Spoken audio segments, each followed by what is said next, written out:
Annihilator Broadheads, little things. Do they fly true? And do they perform?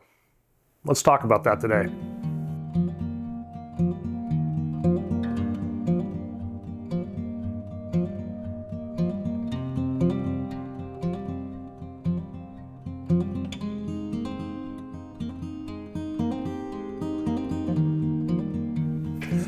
Welcome back, everybody. So I've got an Annihilator. This is the standard 100 grain Annihilator Broadhead, and they're little. They're very small, but I've been hearing really good things about them, and so I've been doing some research over the past few months, and over the years I've shot a lot of stuff, Muzzies and some of these G5 Montecs, and I do have some mechanicals too. I've got some Beast and Rage, but I've consistently always gone back to the fixed blade. I think it's more of a confidence thing. I'm not knocking the other stuff, but it's just more of a confidence thing, I think, for me. So let's talk a little bit about this. So this arrow here, this is the VAP TKO. It's a 300 spine, 50 grain insert, and it's got it's the Annihilator 100 grain standard. They make a few options, so this is just the standard. And this broadhead that I'm holding and this arrow have been through a deer 2 times and into a large branch at a very steep angle, and also into just a big old chunk of wood. After both of those were after passing through a deer, complete pass through, breaking ribs, double lung into wood. And also I've had this broadhead out just shooting targets, just a foam block, to see how well they flew compared to my regular field points. So let's get that one out of the way. How well do they fly compared to my field points? So I took this out to 70 yards, and happy to report, didn't have to move my sight at all, which was surprising to me. Very surprising, actually. Was very pleased with that. It's hitting, I mean, it's right there, right? So nothing, no adjustment whatsoever. Also, watching the arrow fly, no additional tuning needed. It wasn't wagging, the tail's not wagging the dog. It's just like a dart, right? The setup that I shoot this out of is a Darton Sequel 31. Very happy with that bow. I'll be posting some more about that bow here real soon. And then my son's shooting the Darton Sequel 33. I think my next bow is going to be the Darton Sequel 35, the new one that is extremely tunable. Anyways, that's for a different video. So this arrow, or this broadhead here, passed through a foam block, skipped down the road, and through the deer into wood.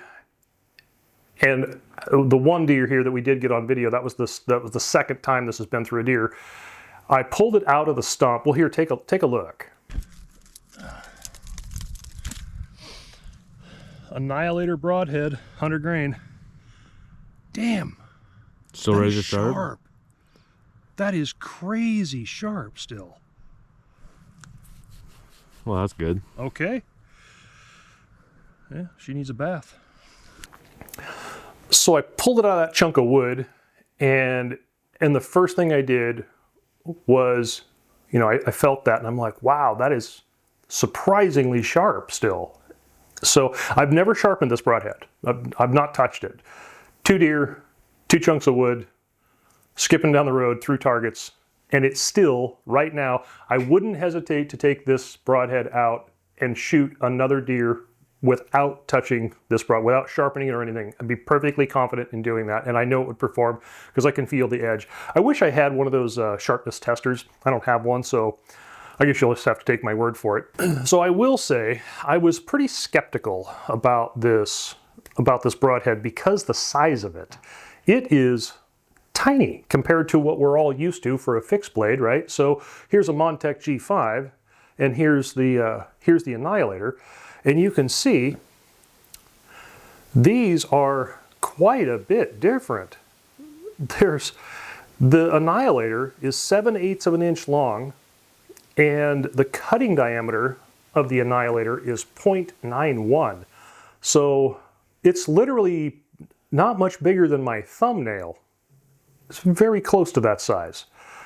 Slightly longer, that's about it. It's got just about the same width as my thumbnail. So, but people swear by them and they say they're great. So anyways, so passed through a deer. I was concerned about the blood trail, what it was going to look like. And I would show you, but the whole YouTube blood thing, they won't get along. So, but I can tell you that it passed through, and you saw the deer hop. Where the deer landed, I've got blood on both sides. And now, obviously, she didn't go far. She only went about 10 yards. Where Cody stopped recording is actually where she dropped. That was it. 10 or 15 yards is all she went. But in that distance, it was more than enough to obviously get the job done. But if I had to track for any reason, what I saw on the ground was more than enough to follow. I was not displeased at all in any way. That was plenty to follow. So do they perform? Yeah, surprisingly they do. Now they kind of have this weird bevel in between each blade, each set of blades here, where it kind of bevels out where it meets the head or the end of the shaft here.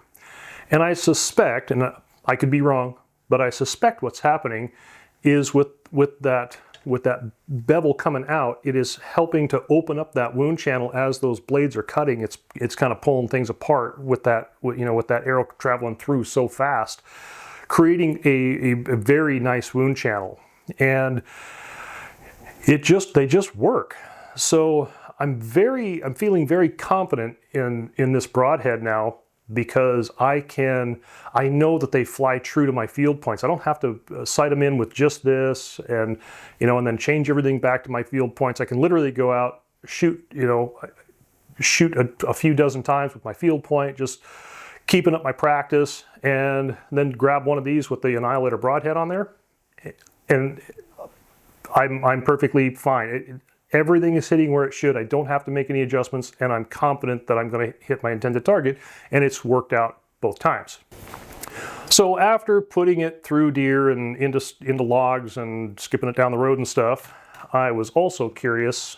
Not only did it maintain its edge, there was zero damage to the tip either. To the point, nothing, which was surprising to me. But I also brought it back, put it on the mod saw here, and give it a spin.